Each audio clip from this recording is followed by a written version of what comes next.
When my wife, Natalie, mentioned she was heading out on a reunion trip with her old college friends, I didn't think twice. She'd been distant lately, but I figured it was just work wearing her down. "It's just a few days in Chicago," she said as she packed. "You trust me, right?" That question should have been my first warning sign. People who are honest don't feel the need to be reassured. I smiled anyway. Of course. But her excitement felt different. The way she kept glancing at her phone, those little secret smiles, the new lingerie she tucked into her suitcase, none of it escaped me. I noticed everything, yet said nothing. That night, when she was asleep, I gave in to my gut and checked her messages. I'd never done that before. What I found made my stomach twist. A long text thread with Jason. Her ex. The one she'd always called just a friend. Those messages weren't innocent. They were explicit. "Can't wait to see you again." "Same hotel," he'd written. "Same room," she replied. My hands shook. I didn't confront her. I just sat there, staring at the words until all feeling drained out of me. 11 years of marriage, and she was planning to betray me under the pretense of nostalgia. But instead of rage, a strange calm settled in, cold and clear. The next morning, she acted normal. Kissed my cheek, smiled. "Don't wait up for me, okay?" I smiled back. "Have fun, babe." She hesitated, maybe my calmness threw her off, but then left, suitcase rolling down the driveway, humming softly. The moment her car disappeared, I made one call, to Ree, an old friend and private investigator. "Follow her," I said. "Don't get involved. Just watch." He didn't need details. He'd seen enough marriages crumble to recognize the signs. A few hours later, he sent photos. Natalie checking into a hotel alone.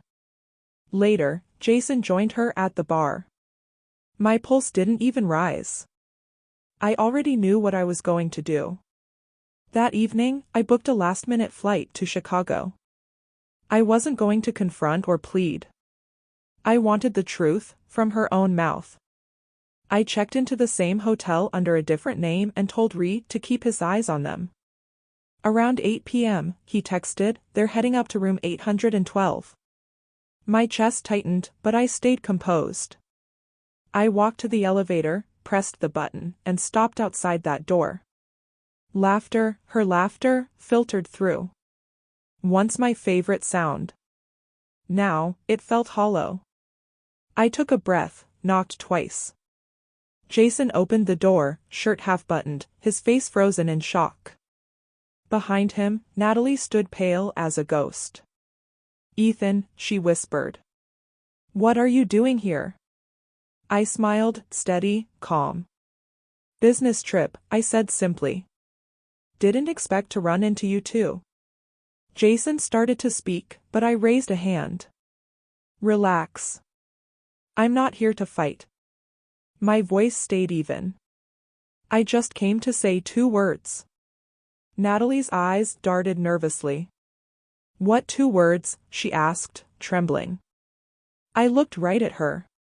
"We're done." The words landed harder than shouting ever could. She staggered forward, eyes wide, tears forming. "Ethan, please, it's not what it looks like." "No," I said softly. "It's exactly what it looks like." Jason stepped in, puffing up like he was defending her. "Hey, man. She's not happy with you. Let her go." I turned to him slowly, still calm. "You can have her, Jason. Just make sure you can afford her." He frowned. "What's that supposed to mean?" I handed Natalie an envelope. "Divorce papers. Signed. You just need to add yours." Then I looked at him. "Oh, and check your company email tomorrow. HR usually frowns on employees sleeping with a client's wife." His face drained of color. "Wait, you're the client?" I nodded. Your firm's biggest one. Natalie's voice cracked. Ethan, please don't do this here. You did this here, I said evenly. You picked him. You picked this room. You picked this ending. I turned to go, but she grabbed my wrist, sobbing. Ethan, I made a mistake. I met her eyes. No, Natalie. You made a choice. I'm just finishing it. Then I walked away, leaving her half-dressed, broken, and silent. On the flight home, I didn't cry. Didn't even think. I just felt free. Years of quiet disrespect, guilt, and manipulation dissolved in those two calm words.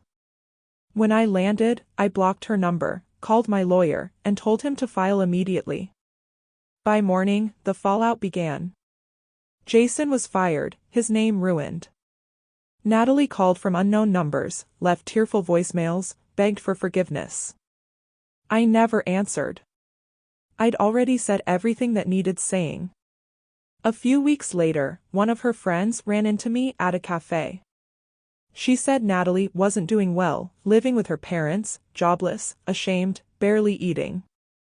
I just nodded. Some people only recognize your worth when they lose your peace, not your presence. And when that realization comes, it's always too late. She asked if I still loved Natalie. I smiled faintly. Love doesn't survive betrayal, I said. But lessons do. Months passed. Life grew quieter, lighter. I focused on myself, my work, my peace. Then, one afternoon, a text came from an unknown number.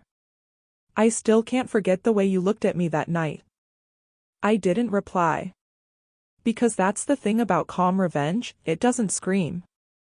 It doesn't rage. It simply ends everything with quiet finality. My wife had planned to sleep with her ex on that trip, but my two calm words stopped her cold. And in that silence, she finally heard the truth. You never win when you betray the one who stayed calm.